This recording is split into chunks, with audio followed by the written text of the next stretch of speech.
Hi, today I have Kimberley Emberg, who is one of 3 candidates vying for 2 seats open on the Kingston Board of Selectmen. Welcome. Thank you for having me. Thank you for being here. We're going to dive right into the questions. All right, question number 1. The 34-article annual warrant to be voted on at town meeting was recently reviewed and voted on at the select board meeting. The operating budget was not included in that discussion, yet many capital expenditures were. What is your view on the overall budget being considered, and where do you put the priorities? So we met 2 weeks ago and we did not vote on the budget because Finance Committee had yet to vote on a final budget for their recommendation. So they met last week. Unfortunately, they were unable to find a budget number that they also supported. Mm-hmm. Part of that is we have a very large school budget for consideration. There is a 10.3% increase proposed by the schools, so that's a significant increase. Last year we faced a 9% increase on the school budget, so there are some questions about the ability to maintain a sustainable level year over year. So while that 10% increase would be within our levy limit, so we can technically, I guess, afford it as a town, mm-hmm. although I would argue that affordability is maybe in question. Mm-hmm. So it would significantly increase the taxes across the town. So we have a lot of questions that we need to answer. I understand transportation costs are rising, special ed costs are rising. So it's a very complicated issue, and we'll be discussing it in great deal tomorrow evening. The capital request that we discussed in our meeting 2 weeks ago, that is a different funding source. So I think we can look at the budget differently than we look at the capital projects and things. Okay. So often those are either funded through prior year's articles, okay, or that weren't used. So maybe you asked for $2 million, but you only needed 1.8. So you have some left over. Exactly. Okay. Or through free cash. Yep. Or there's a capital stabilization fund as well. Okay. So that's funded through a different source as opposed to the operating budget, which is right. Raise and appropriate. So the taxpayers. Exactly. So given the school committee or the school district increases this year, which is really kind of unprecedented. Can you explain to people who don't follow this why that has increased so much and why it's a no control issue? Well, so that's the question, right? Is it a no control issue? Okay. So school committee was split on their vote. So there were 3 tiers of cuts that the local school committee considered. The local school committee chose to proceed with 2 levels of those cuts, mm-hmm. cutting the proposed budget by just under $400,000. The Silver Lake Regional School Committee, so we've got Silver Lake Regional, which covers Plimpton, Halifax, and Kingston. Yep. And you also have local school committees for each of those 3 towns. So it's very complicated district. It's very complicated budgeting, made more complicated by we recently learned from DESE that we were calculating special ed. Just for those who don't know, what does DESE stand for? Department of Elementary and Secondary Education. And that's a state organization? Correct. Okay. So our preschool should have been under the Silver Lake Regional Agreement, which it is now. So our budget is even more complicated than it would be normally because you can't do an apples to apples comparison. So our school committees have been spending a lot of time, which is why we're kind of right at the 11th hour on the budget, because they've been trying really hard to find a budget that works for not only providing the best education possible for our children, but also not eliminating positions and also continuing with technology. And we have an increasing population in Kingston, so there are a lot of factors that go into this. And again, special ed costs are increasing, transportation costs are increasing, so it's just not sustainable in the long run. And you don't know yet what you're going to be getting from the state per pupil, do you? Has that been finalized? I don't know, but it is certainly a question that we can ask tomorrow night in our meeting. Okay. So we'll be joined by the Finance Committee and the school committees, members of the Silver Lake School Committee. I asked the chairman to join us. I actually just hung up the phone with her just now trying to figure out some of these questions to answers. Okay, it's very complicated. Very complicated. Exactly. Yeah, and the whole idea that the preschool, which was never under Silver Lake before, should have been under Silver Lake, and therefore you have to take the cost of that on that you didn't expect to take on. Sort of. So it gets moved, right? So that's part of the reason it gets really confusing. Yeah. Is that if you look year over year, the local school budget looks like it has gone down. Yeah. But then the Silver Lake budget has gone up a ton. Right. So it's a 40% increase on Silver Lake and an 11% decrease on Kingston local schools. Yeah. So the total cost of education, we're looking at an increase in Kingston of 10.3%. I've heard 10.8% too, so I look You're not forward sure. to hearing the exact So the voters will percentage. know before they actually cast their vote what this final budget is and how much of that is for the schools. Hopefully we will know tomorrow evening what Finance Committee plans to put forth to town meeting for their consideration. Okay. Again, the town meeting is May 11th, and that is at the intermediate school. Okay. So. All right. More to follow on that. Did you have any other comments on the budget overall or the budget process? Probably just that the Budget Advisory Committee met in the fall, and that's members of various boards and committees across town, including administration, and we said we wanted to see a level services budget. So whatever that percentage is, bring us a level services budget, which means we're not making any drastic changes to what the services are that we're providing.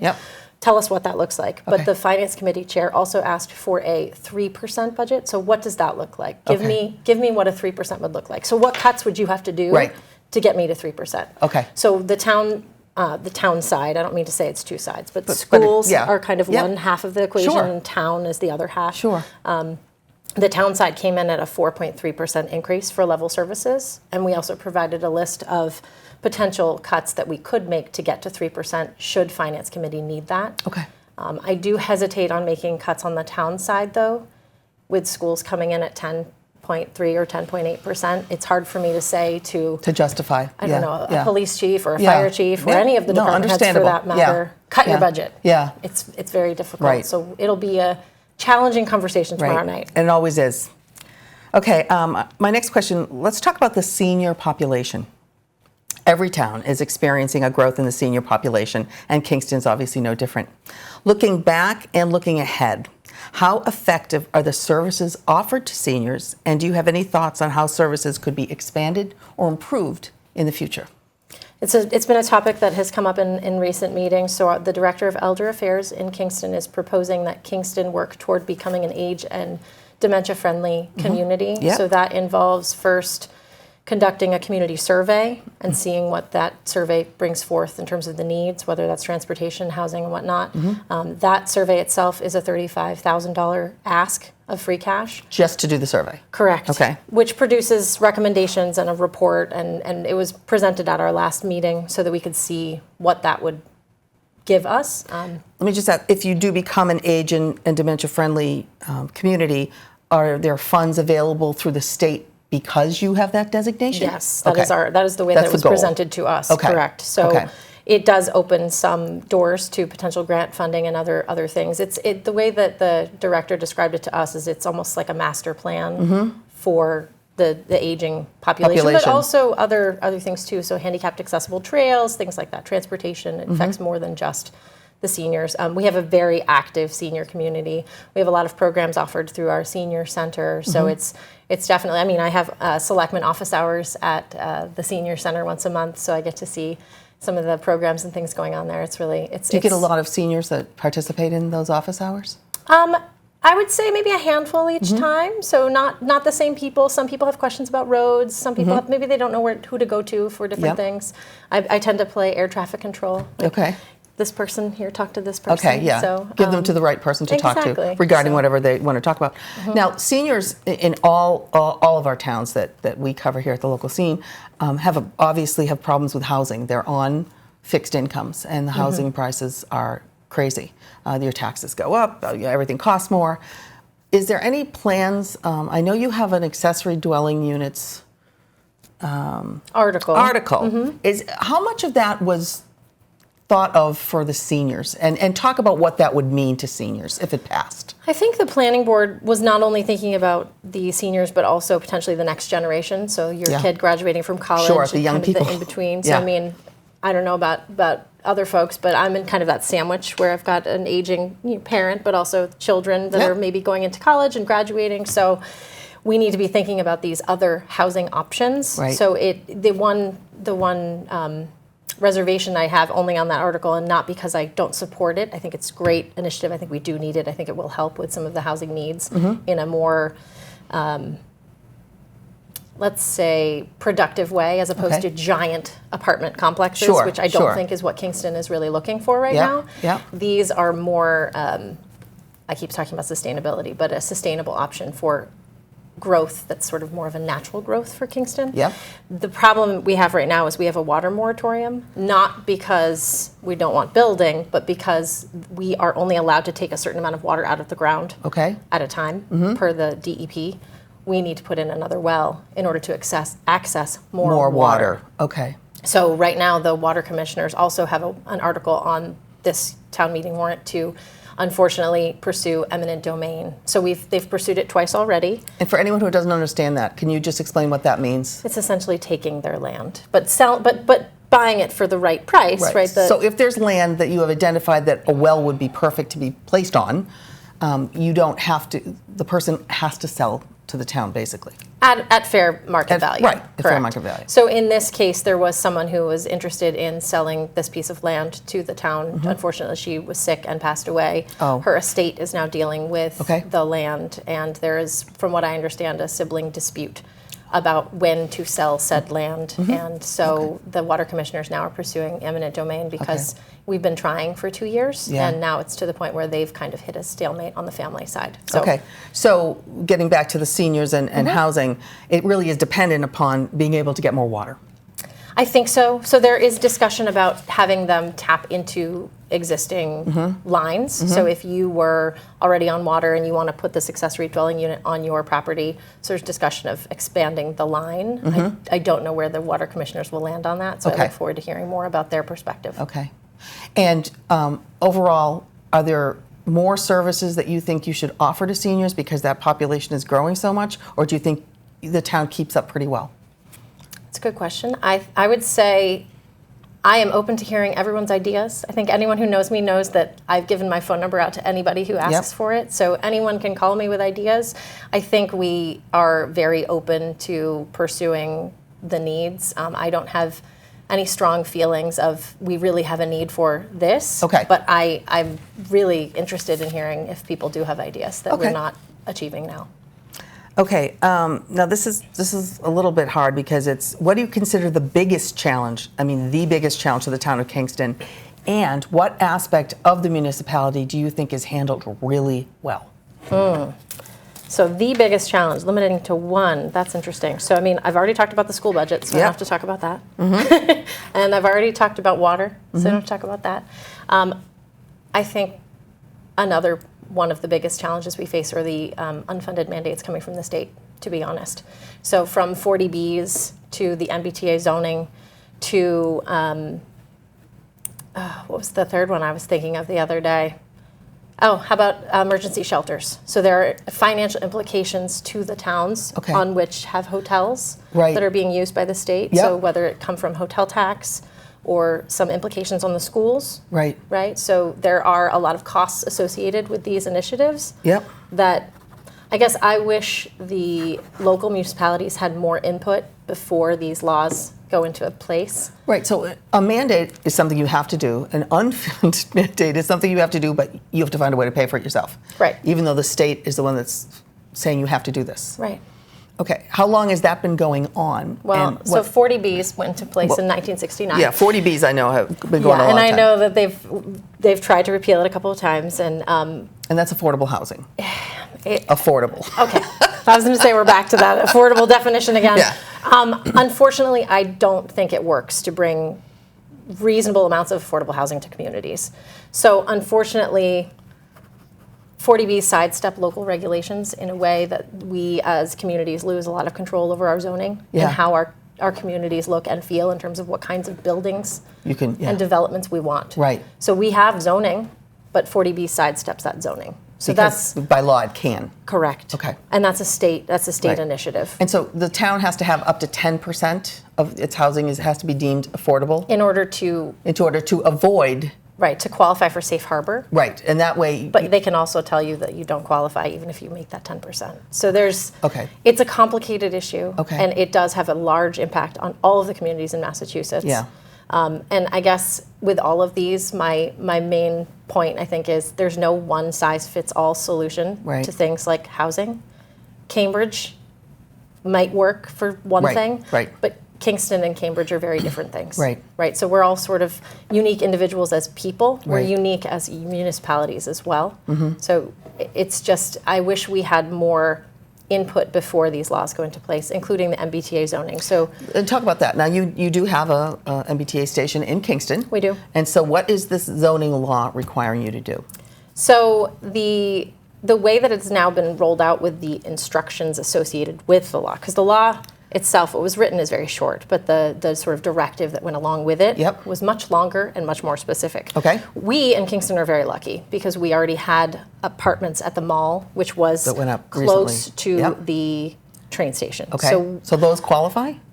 They do. We got a waiver. So we, as a town, received a waiver so that we don't have to have all of it in that half mile. We have in that half mile, we have an elementary school, we have a transfer station, we have a highway. So they said, okay, you can have part of these zones outside that half mile. So you don't have to do more. You don't have to do more building based on the MBTA Communities Act. Yet. Okay. I would say yet. So the state has said you have to zone by right, which means you have to put in zoning, right, that allows multifamily units to be considered, right? So it's zoning by right. They haven't told us that we have to build. Okay. Will they? I don't know. Okay. Maybe, but they have said so far we don't have to build. We just have to zone. Okay. Kingston's lucky because we have, one, we got the waiver, and two, we have a great group of people who have come together, the planner, one of our selectmen, someone from the planning board, someone from the zoning board of appeals, and more people I'm sure I'm forgetting right now in the moment. But they've been working really hard to come up with a plan for Kingston that they think will work. Okay. That said, Milton, Rentham, other communities are pushing back and saying this we're not isn't gonna do working this. for Right, us. Yeah. You see a lot of press on that. Exactly. Yeah. So it's interesting from my perspective to watch these communities who, by the way, I completely support their standing up for their communities and saying this isn't going to work for us. This one-size-fits-all approach does not work for us.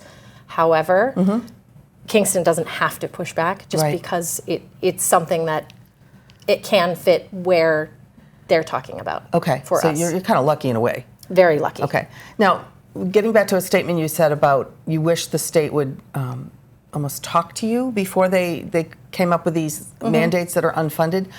What can each individual town do to put yourself in front of the state legislature to say, hey, before you pass this, you got to get our input? In all fairness, I'm not sure that they knew.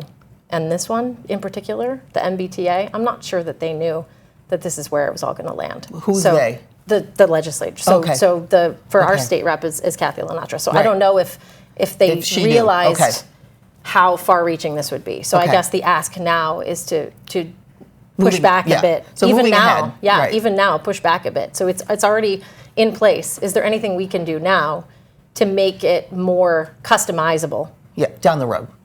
Yep. Even for this particular act, like, can we go back to the governor? Can we ask for modifications? I mean, laws change all the time, right? Isn't that what they're there for? So, I mean, those state legislators, they're legislators, they're there. Right. To support help you and to help you. Right, exactly. Absolutely. To help make laws that work for each community and for the Commonwealth. Okay. And what do you think Kingston does extremely well? Oh, Kingston is a unique community, I would say. We are very independent-minded. I had someone ask me the other day if we could become the independent state of Kingston. And I'm like, well, I'm not sure that'll work, but I like where you're thinking. So, I mean, I think Kingston is very... it's just filled with there's just some amazing people. It's a beautiful community. I mean, I didn't grow up down here. I grew up in New Hampshire, but this is where my husband grew up, and I'm honored to be a part of this amazing community of really interesting, really smart, really passionate people. I mean, I think it's just that itself is what sets it apart for me. That's the plus. Okay, my fourth question is about communication. Communication to and from residents is paramount in any municipality.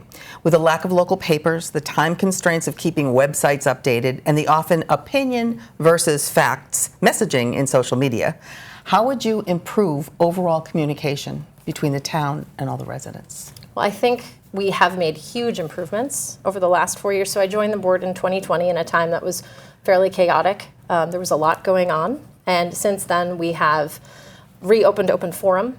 I'm one of the people that advocated for having all of the meeting materials that are provided to us as board members available on the website to the public at the same time. I'm not any better than anybody else. I don't deserve a heads up on anything. And I think that the public deserves just as much information as I have. Okay. Who am I? I'm not special. Do you know what I mean? Like I am just a human, just like everybody else. So we've improved that. We updated the website so that the meeting materials, as well as the minutes, as well as the agendas, everything's all available. Yep. It's searchable. Is it a work in progress? Absolutely. Is there more improvement we could do? Absolutely.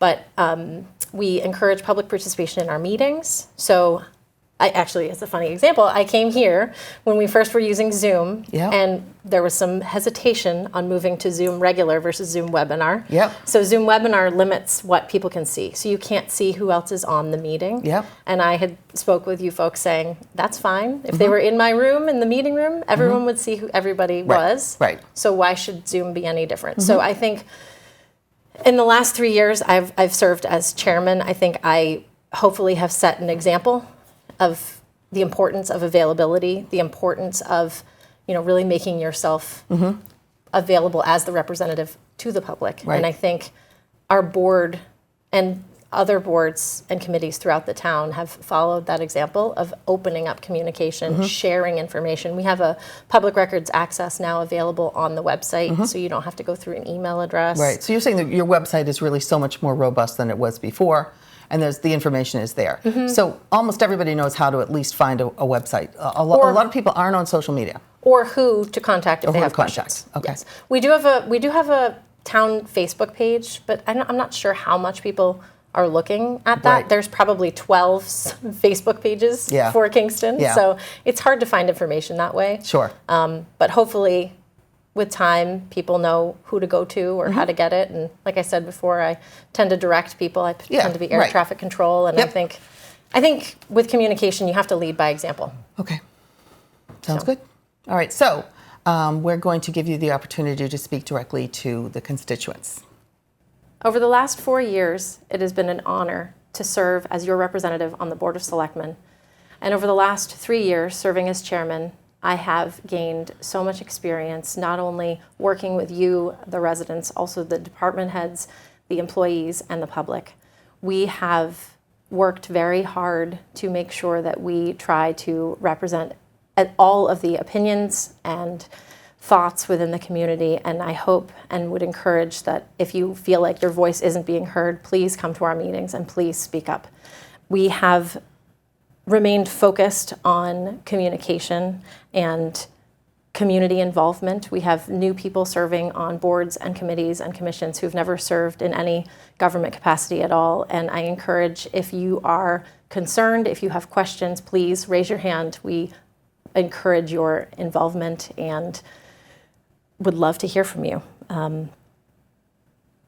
I guess in closing, I would just say that should you choose for me to continue to represent you on the board, that it would continue to be an honor, a pleasure, and I hope that we can work collaboratively toward the future, which includes working to find solutions to the ever-increasing school budgets, building a public safety complex that will fit both, hopefully, the fire station as well as the new police station, and looking toward solutions to the housing crisis that Massachusetts faces. I look forward to working with you, and again, please vote on May 18th. Thank you, Kim. Thank you very much. We wish you the best during the campaign and during the election season. Thank you. Thank you. And please do make your voices heard by casting your vote on or before May 18th in the Kingston town election. Thank you and good day.